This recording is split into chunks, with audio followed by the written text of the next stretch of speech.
창세기 13장을 보면 아브라함과 조카 롯의 종들이 양과 소를 치다가 자꾸 싸웁니다. 목조지가 점점 줄어들게 되고 물이 서로 모자라니까 자꾸 싸워요. 그래서 둘이 갈라서기로 합니다. 아브라함이 먼저 양보합니다. 조카야, 네가 왼쪽 택하면 내가 오른쪽 택할게. 네가 우하면 내가 좌하겠다. 이때 롯은 삼촌 아브라함에게 삼촌이 먼저 선택하셔야지요, 양보했었어야 합니다. 그러나 그렇게 하지 않았습니다. 왜요? 그 롯의 눈에 들어온 게 있었는데 그게 아주 매력적인 거예요. 그걸 놓치고 싶지 않은 거예요. 삼촌이 차지하기 전에 얼른 낼름 그걸 차지해버려요. 소돔과 고모라가 있는 쪽을 선택합니다. 창세기 13장은 소돔과 고모라에 대한 두 가지 정보를 줍니다. 그 첫 번째 정보가 창세기 13장 10절에 나옵니다. 우리 말씀 같이 한번 읽어봐 주세요. 이에 롯이 눈을 들어 요단 지역을 바라본즉 소알까지 온 땅에 물이 넉넉하니 여호와께서 소돔과 고모라를 멸하시기 전이었으므로 여호와의 동산 같고 애굽 땅과 같았더라. 여러분, 같았더라는 표현의 의미를 잘 아셔야 돼요. 아니라는 거예요. 같을 뿐이지, 비슷할 뿐이지. 여호와의 동산, 평화로운 에덴 동산 같아 보이지만, 당시 풍요로움의 상징인 애굽의 땅 같아 보이지만 진짜가 아니란 뜻입니다. 짝퉁이란 뜻입니다. 가짜란 뜻입니다. 여러분, 뭐가 어리석음입니까? 가짜를 진짜로 알고 사는 게 어리석음입니다. 그런데 이 가짜에도요, 끌어당기는 힘이 있어요. 매력이 있어요. 그런데 아십니까? 사람에게 매력적으로 느껴지는 많은 것들은 실은 죄와 관련되어져 있습니다. 우리 사람들이 본능적으로 끌리는 많은 것들은 실은 그 끝에 죄와 연결되어 있습니다. 그래서 소돔과 고모라 성에 대한 창세기 13장에 나오는 두 번째 정보가 있습니다. 13장 13절입니다. 같이 또 읽어봐 주세요. 소돔 사람은 여호와 앞에 악하며 큰 죄인이었더라. 여호와께서 멸하기 전에 소돔과 고모라 땅은 여호와 동산 같고 애굽 땅 같았지만 그건 사람의 눈으로 보기에 그렇다는 거예요. 사람의 눈으로 볼 때에 그게 진짜처럼 보였다는 거예요. 저기 가면 내가 행복해질 수 있고 저걸 가지면 내가 행복해질 수 있는 걸로 그렇게 보였다는 거예요. 그러나 하나님의 눈, 하나님의 관점, 하나님의 시점, 하나님의 눈높이에서 볼 때에 그 소돔과 고모라 땅은 하나님 앞에 악하고요, 큰 죄인들이 있을 뿐이었습니다. 예수님이라면 이라고 하는 이 금년 우리 교회 표현은 다른 의미로는 예수님의 관점, 예수님의 시점, 예수님의 눈높이로 세상을 바라보고 판단하며 생각하며 살아야 된다는 의미를 담고 있습니다. 신앙생활은 하나님의 관점을 갖고 하나님의 관점으로 세상을 보고 하나님의 관점으로 분별해서 하나님이 선하게 여기시고 하나님이 기뻐하시고 하나님이 온전하다고 인정해 주는 것을 선택하며 살아가는 게 신앙생활입니다.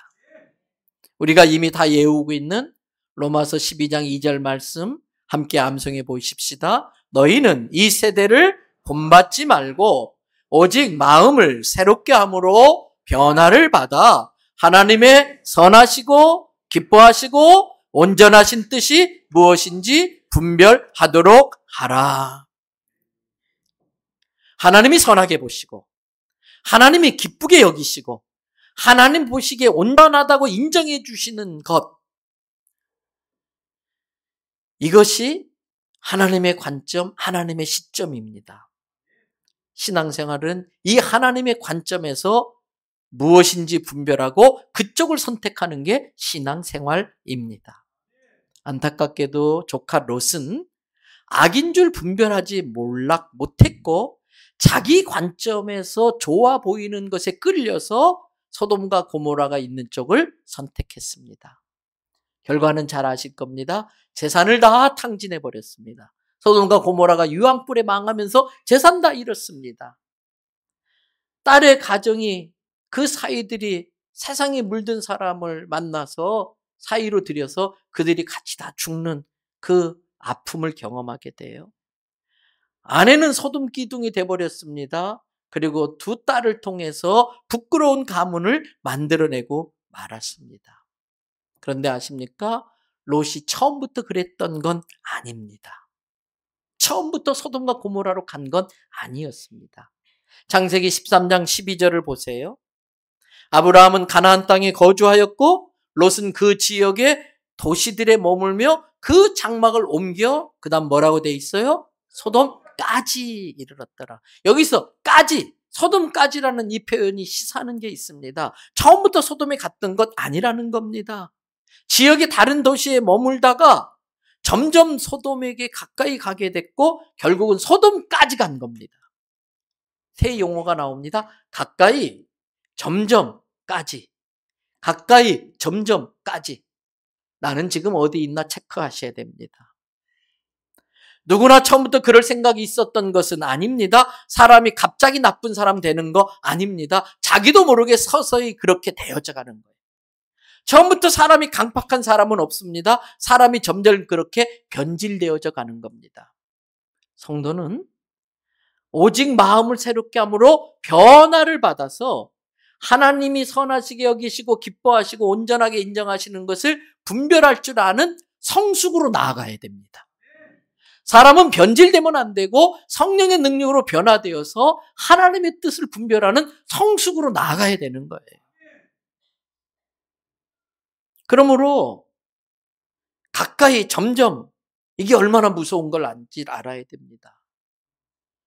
내가 무엇을 점점 가까이 가고 있는가, 무엇에 누구와 가까이 지내느냐를 살펴야 됩니다. 이쪽으로 가까워졌다는 건 저쪽에서 멀어졌다는 뜻이에요. 롯은 소돔과 고모라에 가까워지는 재미에 빠져서 하나님이 자기를 축복하는 데 통로로 사용한 아브라함과 점점 멀어졌어요. 롯이 잘나서 복 받은 게 아니에요. 아브라함이 하나님께 인정받기 때문에 아브라함에게 복을 주셨는데 그 아브라함과 어울리다 보니까 아브라함의 복이 묻어온 건데 소돔과 고모라의 재미에 빠져서 아브라함으로부터 멀어져 버리니까 복의 근원으로부터 멀어져 버리고 만 거예요. 때문에 성도는 성경을 가까이 할 줄로 믿습니다. 성도는 성령 충만한 사람과 가까이 지내야 할 줄로 믿습니다. 성도는 성도들의 모임에 자꾸 어울리셔야 돼요. 교회를 가까이 하셔야 돼요. 은혜 받은 사람, 성령 충만한 사람하고 자꾸 어울리면 내게도 성령이 불붙을 줄 믿습니다. 은혜가 흘러 들어오는 거예요. 그 대표적인 사람이 구약성경 열왕기 하에 나오는 엘리사 선지자입니다. 엘리사 선지자는 엘리야 선지자를 스승으로 두고 있는 사람입니다. 엘리야 선지자가 이제 자기의 사명을 다 감당하게 돼서 그 사명을 제자 엘리사 선지자에게 물려주고 이제 하나님 곁으로 가야 할 때가 됐어요. 열왕기하 2장에 보니까 하나님께서 바람을 일으켜서 엘리야 선지자를 하늘로 올려서 베델로 보내가지고 거기서 마지막 감당해야 될 사역을 이렇게 하고 얼마 있다 데려갈 작정이신 것 같아요. 그때 이 엘리야 선지자가 그 상황을 설명하면서 제자야 너는 여기 머물러 있어라 이렇게 말을 해요. 열왕기하 2장 2절을 같이 읽어봐 주세요.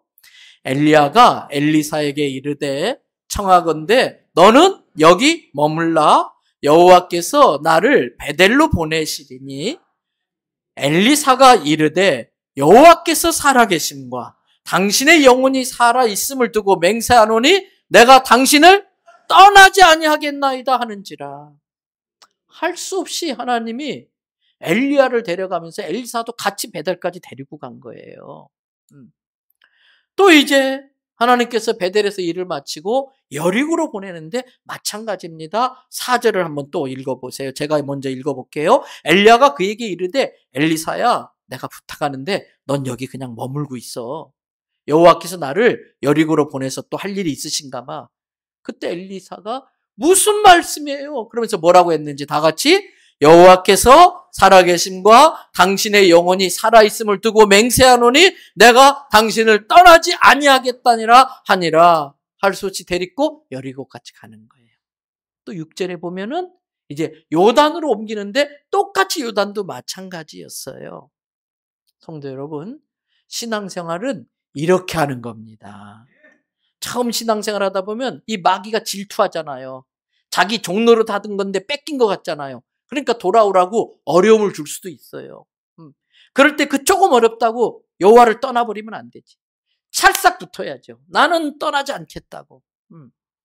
결국 엘리야 선지자가 제자 엘리사 선지자에게 두 손 양발 다 듭니다. 그리고 이렇게 말해요. 열왕기하 2장 9절부터 10절을 봅니다. 건너매 엘리야가 엘리사에게 이르되 나를 너에게서 하나님이 데려가기 전에 네가 나한테 내가 너를 위해 무엇 해줄지 한번 구해라. 근데 엘리사가 뭐라 그러냐면 당신의 성령이 하시는 역사가, 성령님이 엘리야 선지자를 통해서 하는 그 역사가 내게도 몇 배나 갑절이나 임하게 해주세요. 갑절이나 임하게 해주세요. 10절 말씀 보세요. 그때 엘리야 선지자가 야 네가 참 어려운 거 구한다. 그건 내 영역이 아닌데 하나님 영역인데, 그러나 내가 너한테 중요한 정보 알려줄게. 나를 하나님이 내게서 떼어서 데려가는 것을 네가 직접 보면은 네가 원하는 게 이루어질 거야. 그렇지 않으면 네가 원하는 게 안 이루어질 거야.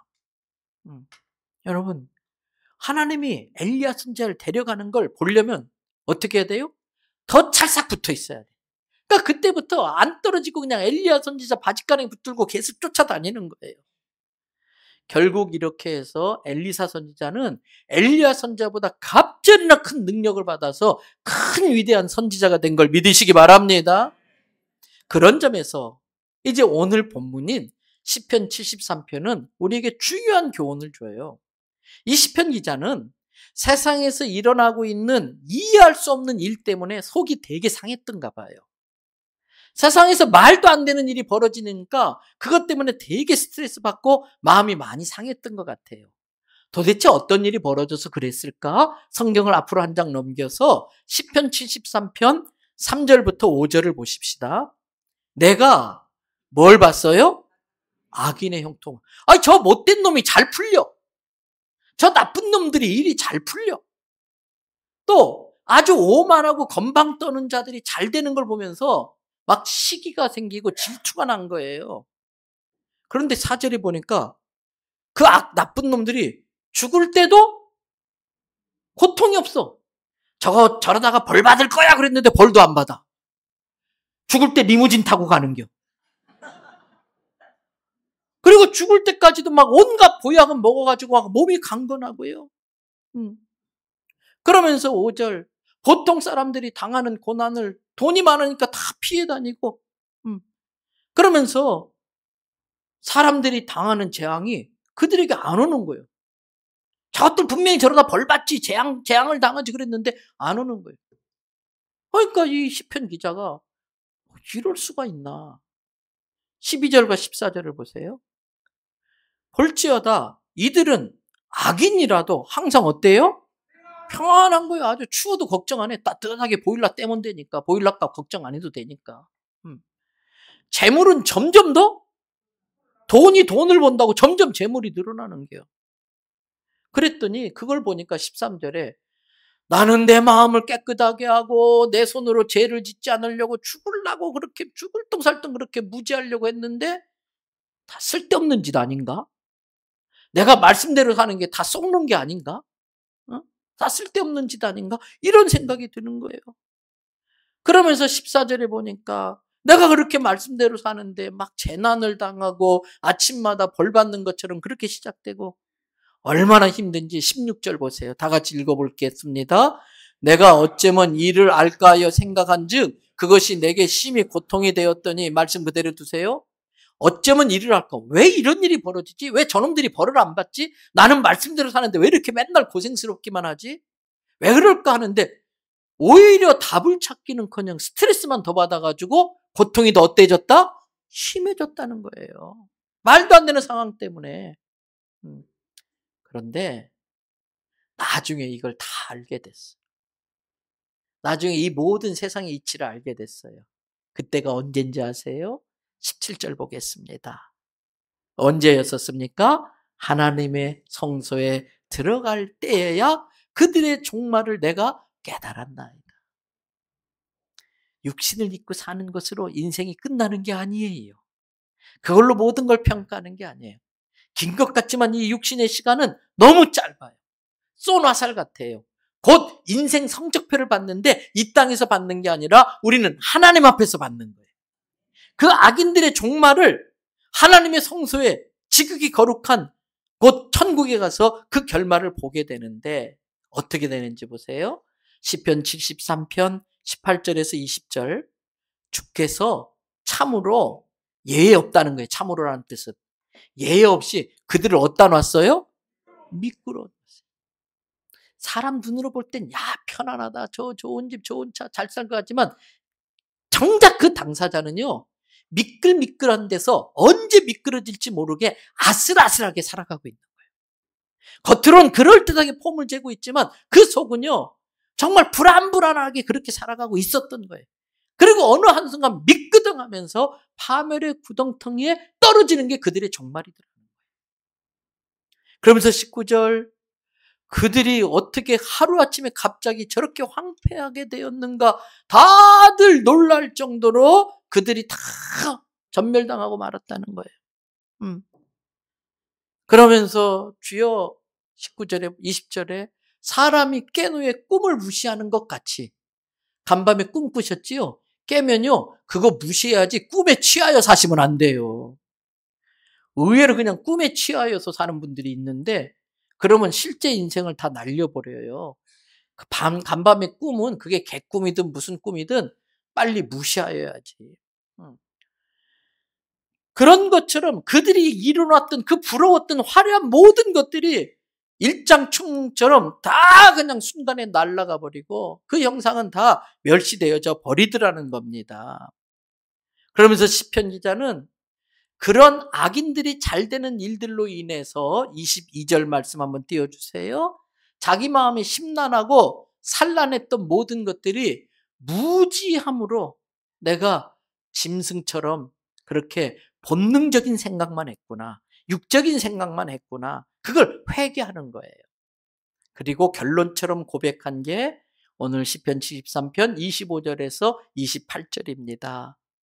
하늘에서는 주 외에 누가 내게 있으리요. 땅에서는 주밖에 내가 사모할 리 없나이다. 이게 뭐냐면 믿었는데 믿을 만한 게 안 되더라는 거예요. 믿는 것에 발등찍히더라는 거예요. 내가 하늘이든 땅이든 믿을 수 있는 분은 천지를 창조하신 내 아버지 되시는 하나님밖에 없더라는 거예요. 그러면서 26절 육신을 입고 사는 동안에는 길게 느껴졌지만 실은 짧은 기간인데도 그것 때문에 내가 육체와 마음이 쇠약해졌지만 그때마다 나는 하나님을 믿고 의지했더니 하나님이 내 마음에 든든한 반석 되셔 주셨고 하나님이 나에게 영원한 분깃, 짧은 유한한 것이 아니고 forever 영원한 나의 삶의 기업, 분깃이 되어 주시더라는 거예요. 그러면서 무릇 세상으로 가까이 가느라고 주를 멀리하는 자는 다 망하는데 그리스도의 신부된 우리들이 주님과는 점점 멀어지고 세상과 짝을 지어버리면 그거는 세상에 짝지은 음녀같이 주를 떠난 자는 다 멸망한다는 겁니다. 그러면서 시편 기자는 결론적으로 자기가 깨달았는데 28절 말씀 다 같이 크게 읽어봅니다. 하나님께 가까이함이 내게 복이라. 내가 주 여호와를 나의 피난처로 삼아 주의 모든 행적을 전파하리이다. 여러분, 이 시편 기자가 그렇게 막 부러워하고 질투하고 왜 이 말도 안 되는 일들이 벌어지는 거야? 이것 때문에 스트레스 받다가 하나님께 가까이 가게 된 계기가 무엇인지를 이 구절 속에서 보여줘요. 노란 글씨로 표시해 놨어요. 내가 주 여호와를 나의 피난처로 삼았더니 그랬어요. 이 말은 이 시편 기자가 마지막 결국 주님 외에는 없다고 주님께 피난할 수밖에 없었던 힘든 시간이 있었다는 뜻이에요. 고난의 시간이 있었다는 뜻이에요. 근데 그게 참 힘들었지만 그 고난 때문에 진짜 복인 하나님께 가까이 나아가게 되었다라는 거예요. 그 고통 때문에, 그 어려움 때문에 하나님을 만나게 되었고, 하나님 만났더니 이게 진짜 복이라는 걸 깨달았다는 거예요. 세상에 많은 물질을 갖고 사는 게 복인 줄 알았는데 그것들에게 뒤통수 맞는다는 거죠. 그러면서 이 시편 기자는 내가 주님께 주를 피난처로 삼고 죽게 피하는 과정 속에 주님이 내게 베푸신 은혜와 축복과 사랑들을, 나를 향한 주의 모든 행적을 이제부터는 간증하며 살겠다. 전파하며 살겠다. 그래서 나를 통해 주님이 피난처 되어주신, 내게 복이 되어주신 그분을 찬양하며 영광 돌리며 살겠다고 하는 거예요. 여러분, 우리 중에도 고난이 없었다면 하나님께 가까이 오지 않았을 사람들이 여러분 계셨을 것 같아요. 그 고난이 참 힘들지만, 고난에 우리가 그 고난 때문에 아예 주님을 떠나지만 않는다면 주님은 그 고난을 통해 진짜 복이 무엇인지를 알도록 하나님께로 우리를 이끌어 주실 줄로 믿습니다. 그러나 그 고난 때문에, 고난이 싫다고 세상의 재미에 취해서 아주 그쪽으로 가버린 사람은 하나님도 어찌할 수 없겠지요. 그게 패망의 길이라는 걸 모르고 간 거지요. 이제 말씀 마칩니다. 하나님은 우리가 하나님을 사랑하는 것보다 훨씬 더 우리를 더 사랑하는 줄 믿습니다. 하나님은 우리가 하나님을 가까이 하려고 하는 것보다 우리를 더 가까이 두고 싶어 하십니다. 그 이유는 당연합니다. 우리가 하나님 사랑하는 것보다 하나님이 더 우리를 사랑하니까.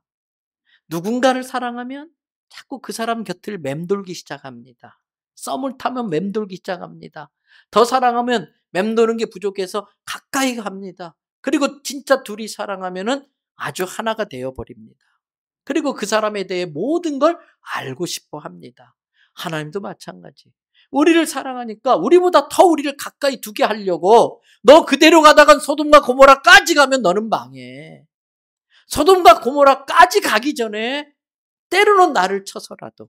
그래서 시편 24편에 주의 지팡이와 막대기라는 표현이 나오는데, 지팡이는 양에게 톡톡 치는 거, 인도할 때 쓰는 거예요. 막대기는 양 잡아먹으러 온 늑대 다리 몽둥이 뿌리는데 쓰는 거예요.